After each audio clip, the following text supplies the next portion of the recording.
Hello, my beautiful souls. Welcome sa ating tarot reading sessions. Keep in mind, general reading po ito. Maaaring mag-resonate, maaaring hindi. Kunin nyo na lang po kung para sa inyo and leave the rest. So, nahulog ang ating Four of Cups. Okay, so pwedeng magkabaliktad ang sitwasyon, kaya kayo na pong bahala kung saan kayo nakalugar sa reading natin. So, let's see. Oh.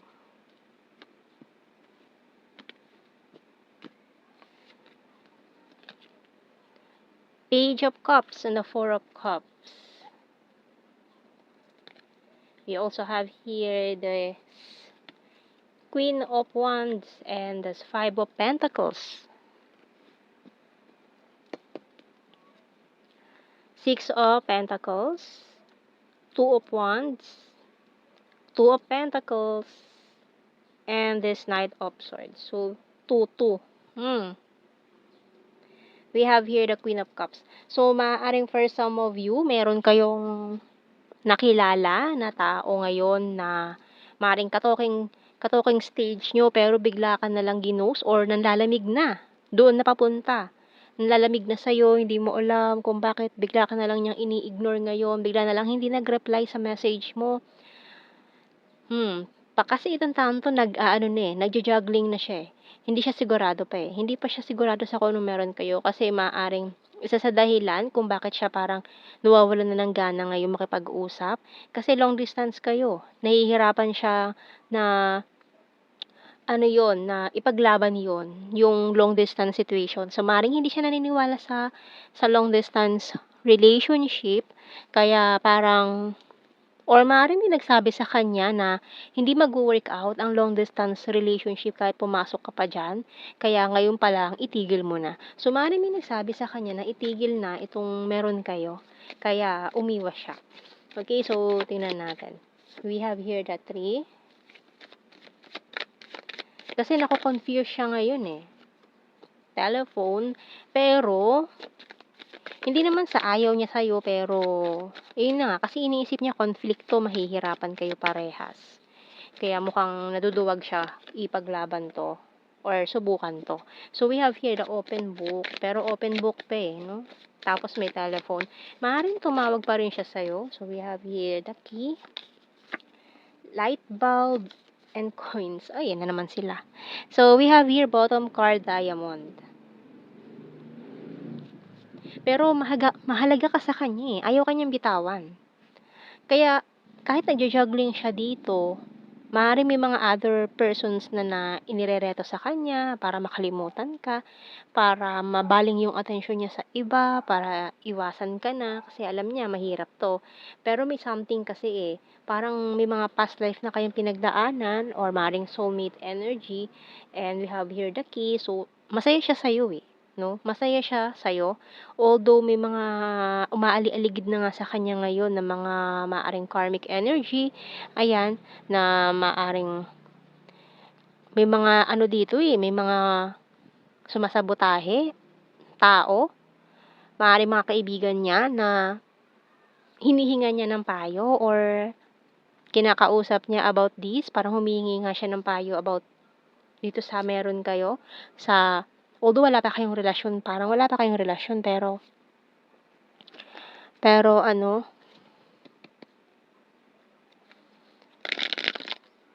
actually nahihirapan siya mag-decide.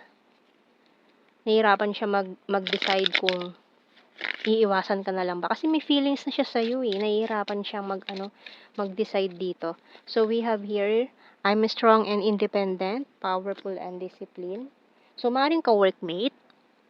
May mga nirereto sa kanya na ka-workmate niya na malapit lang sa kanya, na anytime eh, madali lang puntahan or makita.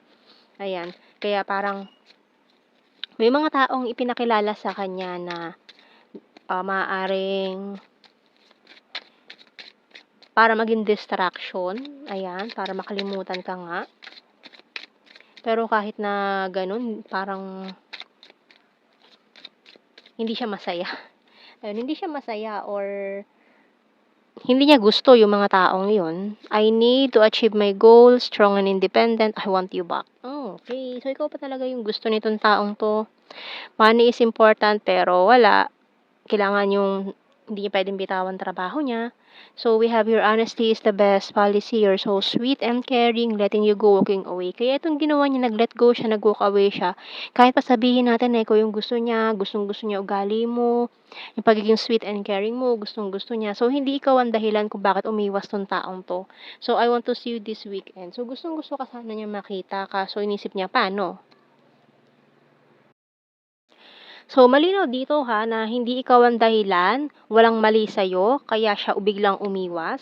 Kasi totally confused lang talaga itong taong ito, kaya hindi niya kayang ipaglaban 'tong meron kayo or itong, "I feel you leaving me behind. I don't react when people mention you. Finding out the truth crushed me. I remember every detail of that day. I want you. I want to tell you how I feel. I'm starting to understand our connection. I feel you even though we are apart." So, ayun na nga, no? May something talaga sa connection nyo nitong taong ito. Soul contract. Parang ganun. May soul contract kayo na dapat matapos, ma-fulfill. So, we have here, it's time for me to heal now. Okay. So, mukha kasing connected pa rin kayo na biglang pinutol ng ganun-ganun. Tingnan natin. Kuha tayo ng message galing sa archangels. So, we have here chakra clearing by Archangel Metatron. Call upon me to clear and open your chakras using sacred geometric shapes. So, maaaring may mga nakikita ka in your dreams or mga ng mga signs. Ayan, maaaring signs yan sa'yo. Sa pali-paligid na nakikita mo. So, bigyan mo ng pansin yung mga nakikita mo sa paligid mo. So, kuha tayo ng blue card natin dito. So, we have here manifestation, infatuation, and ayun na nga, no, minamanipulate siya ng mga tao sa paligid niya. Ayan, may mga manipulative person na nakapaligid sa kanya. Kaya kahit sinasabi siguro ng mga taong to na infatuation lang yan, makakalimutan mo rin agad yung taong yan. Pero hindi niya makalimutan, no? Hindi kanya makalimutan kahit na sabihin natin na umiwas na siya. Okay, so kuha tayo ng mga initials natin dito.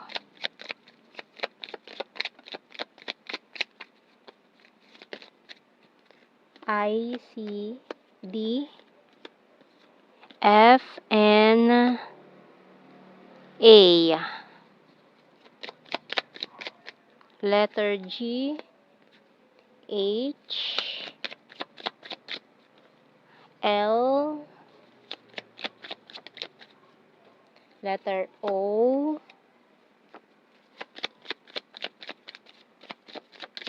R,